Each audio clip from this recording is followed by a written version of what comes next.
మధ్యాహ్న కాల సమయంలో వర్తమానం అందించిన దైవజనులు గారి కుటుంబాన్ని కూడా ఎంతగానో జ్ఞాపం చేసుకున్నందుకు మీకు లెక్కలేని వేలాది స్థితులు స్తోత్రాలు చెల్లించుకున్నాను నా తండ్రి. అలాగే వర్తమానం మన హృదయంలో నాటింప చేయడానికి మంచి కృప చూపించినందుకు దేవతి దేవునికి వేలాది స్థితులు స్తోత్రాలు చెల్లించుకున్నాను నా తండ్రి. అలాగే ప్రభా సంఘ బిడ్డలు అనేకమైన బిడ్డలు విదేశాల్లో పనిచేస్తూ ఉన్నారు ప్రభా. అక్కడ పనిచేసి ప్రతి ఒక్క బిడ్డను కూడా మరి జ్ఞాపం చేసుకుని స్వస్థపరచుకొని ఆశ్రయించబడుతున్నాను ప్రభా. అలాగే తండ్రి అక్కడి నుంచి ప్రయాణం వచ్చి ప్రతి ఒక్క బిడ్డను కూడా శ్యామకార ప్రయాణం కలిగజేసి ప్రభా ఆ బిడ్డలు మీరు తోడుగా నీడగా కాసి మీకు కాపుదలు ఉంచుకున్నందుకు మీకు లెక్కలేని వేలాది స్థితులు స్తోత్రాలు చెల్లించుకున్నాను నా తండ్రి. అలాగే ప్రభు ఇదిగో తండ్రి మా సంఘ బిడ్డలు అయిన బిడ్డలు బలహీనతతో ఉన్నారు ప్రభా. ఏ బిడ్డలు ఏ బలహీనత కలగకుండా మీకు కాపుదల కండిస్తూ ప్రతి బిడ్డ పెంచుకొని ఆశ్రయించబడుతున్నాను తండ్రి.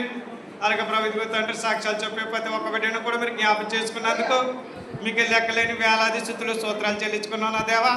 అలాగే పాటలు పాడిన వాయిద్యాలు ఇచ్చిన ప్రతి బిడ్డను కూడా మీరు జ్ఞాపకం చేసుకుని స్వచ్ఛపరిచినందుకు దేవతి దేవునికి వేలాది స్థుతులు స్తోత్రాలు చెల్లించుకున్నాను నా తండ్రి. అలాగే కానుకలు వేసుకున్న ప్రతి ఒక్క బిడ్డను కూడా మీరు పేరు పేరు చెప్పుకుని దీవించి ఆశ్రయించమని అడుగుతున్నాను తండ్రి. అలాగే తండ్రి ప్రభా ఇదిగో తండ్రి పిడికలు తెచ్చిన ప్రతి ఒక్క బిడ్డను కూడా మీరు జ్ఞాపకం చేసుకుని ఆశ్రయించమని అడుగుతున్నాను ప్రభా. అలాగే ప్రభు ఎవరి బిడ్డలు నా తండ్రి స్కూల్కి వెళ్ళే బిడ్డలు కాలేజీకి వెళ్ళే బిడ్డలు ప్రభా ఆ బిడ్డలు రాకపోకలో మీరు రక్షణ కిరీటం బిడ్డల పెంచుకొని ఆశ్రయించమని అడుగుతుంది తండ్రి. అలాగే ప్రభు ఇదిగో తండ్రి అలా సాహస భోజనం ఏర్పాటు చేసిన గద్దడ గారి కుటుంబాన్ని కూడా ఎంతమంది ఆసుపత్రికి వచ్చి ఆ కుటుంబాన్ని కూడా మీకు జ్ఞాపకం చేసుకుని స్వచ్ఛపరచుకొని ఆశ్రయించని అడుగుతుంది తండ్రి. అలాగే ప్రభు మా గ్రామాల్లో ఉన్న సంఘాలని సంఘ కాపల్ని సంఘ విశ్వాసాలని సంఘ పెద్దల్ని ఎంతగానో జ్ఞాపకం చేసుకుని ప్రతి ఒక్క బిడ్డను కూడా మీరు జ్ఞాపకం చేసుకుని ఆశ్రయించమని అడుగుతుంది తండ్రి.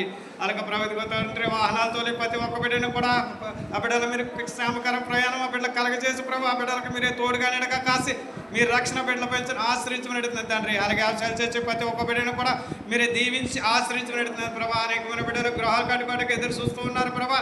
గృహాలు అవడానికి ధన సహాయం కలగజేసి